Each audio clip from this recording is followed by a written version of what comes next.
بسم اللہ الرحمن الرحیم۔ السلام علیکم۔ میں جب اپنے گھر سے دفتر کے لیے نکلتا ہوں تو مین روڈ پر آنے کے لیے مجھے 2 سڑکیں کراس کرنا پڑتی ہیں۔ آخری والی گلی کے بائیں جانب ایک بڑا خوبصورت سا گھر ہے جس کے باہر ایک قریب المرگ شخص چارپائی پر پڑا ہوتا ہے۔ یہ نہ کسی سے بات کرتا ہے نہ چلتا پھرتا ہے، بس چارپائی پر بیٹھا کھانستا رہتا ہے اور جب کھانس کام کر تھک جاتا ہے تو پھر کھانسنے لگتا ہے۔ یہ اس گھر کا چوکیدار ہے، لیکن میں جب بھی اسے دیکھتا ہوں مجھے حیرت ہوتی ہے کہ اگر اس گھر میں کوئی چور ڈاکو آ گئے تو کیا یہ چوکیدار انہیں روک پائے گا۔ اس روز بھی میں نے گاڑی آخری گلی میں موڑی تو وہاں چوکیدار کھانستا ہوا نظر آیا۔ یہ میری روز کی روٹین ہے۔ چوکیدار کی چارپائی کے بعد مین روڈ شروع ہو جاتی ہے، لہٰذا میں نے مین روڈ پر گاڑی چڑھائی اور آئینے میں اپنا جائزہ لیا۔ 15-20 منٹ کی ڈرائیو کے بعد میری منزل آ گئی۔ میں شہر کے ایک بڑے اور متوسط علاقے میں معروف موٹیویشنل اسپیکر کا خطاب سننے آیا تھا۔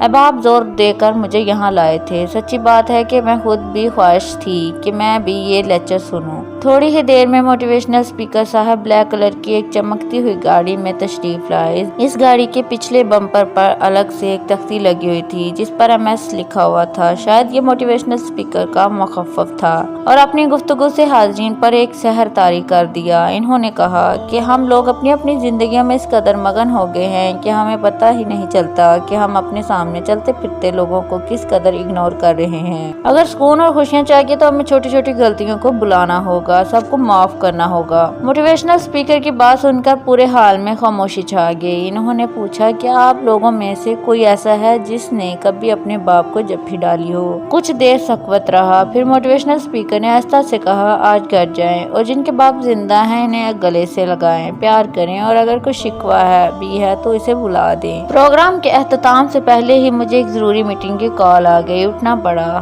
میٹنگ 2 گھنٹے جاری رہی اور اس دوران کھانا بھی نہیں کھایا۔ واپسی پر شدید بھوک لگی تھی، لہٰذا ایک جگہ رک کر کھانا کھایا۔ بھوک کی وجہ سے کافی زیادہ آرڈر دے دیا تھا، لیکن اب کافی سارا کھانا بچ گیا۔ میں نے وہ سارا پیک کروایا اور واپس گھر کی طرف روانہ ہو گیا۔ آخری گلی میں مڑتے ہی چوکیدار پھر میری نظروں کے سامنے تھا۔ میرے ذہن میں اچانک موٹیویشنل اسپیکر کے الفاظ گونجنے لگے، کیا کوئی ایسا ہے جس نے کبھی اپنے باپ کو جپھی ڈالی ہو؟ خیال آیا کہ یہ چوکیدار بھی تو کسی کا باپ ہوگا، پتہ نہیں اس کو کبھی اپنے بیٹے کی جپھی نصیب ہوئی یا نہیں۔ میں نے کسی خیال کے تحت گاڑی چوکیدار کے پاس روکی۔ پیک کروائے گئے کھانے کا شاپر اٹھا کر اس کے پاس آ گیا۔ سلام دعا کے بعد میں نے شاپر اس کی طرف بڑھاتے ہوئے نہایت احترام سے کہا کہ یہ بالکل تازہ کھانا ہے، آپ کھا لیجئے۔ اس کی آنکھوں میں ایک چمک سی ابھری اور پھر اس نے انتہائی تیزی سے شاپر جپٹ لیا۔ اس کا انداز بتا رہا تھا کہ شدید بھوک لگی ہے۔ پھر اس کے بعد میرا معمول بن گیا، میں کبھی کبھار کوئی نہ کوئی بچہ کچا برگر یا شاورما وغیرہ چوکیدار کے لیے لے جاتا۔ چونکہ اسے بولنے میں دقت ہوتی تھی لہٰذا ہمارے اکثر دعا سلام اشاروں کے نام میں ہونے جاتی۔ ایک دن میں نے دیکھا کہ اس کے سرہانے کوئی کتاب پڑی ہوئی ہے، وہ ایک ایک لفظ غور سے پڑھ رہا ہے۔ مجھے بہت اچھا لگا کہ ان پڑھ ہوتے ہوئے بھی اسے کتاب پڑھنے کا شوق ہے۔ میں نے گاڑی روکی، سلام لیا اور قریب جا کر دیکھا تو ہوش اڑ گئے، وہ دیوان غالب پڑھ رہا تھا۔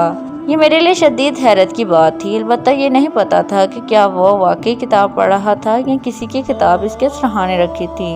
میں نے تجسس کے ہاتھوں میں مجبور ہو کر اشاروں سے پوچھا ہی لیا کہ یہ کتاب یہاں کیسے آئی۔ اس نے مری مری سی آواز میں ٹوٹے پھوٹے جملوں میں بتایا، یہ کتاب اسے بہت پسند ہے اور وہ جتنی بار پڑھتا ہے اتنی بار نیا لطف ملتا ہے۔ میرے ہاتھ پاؤں پھول گئے۔ غالب کو پڑھنے سمجھنے والا یہ چوکیدار میری نظروں میں مزید معتبر ہو گیا۔ میں نے پوچھا کہ کیا آپ تعلیم یافتہ ہیں؟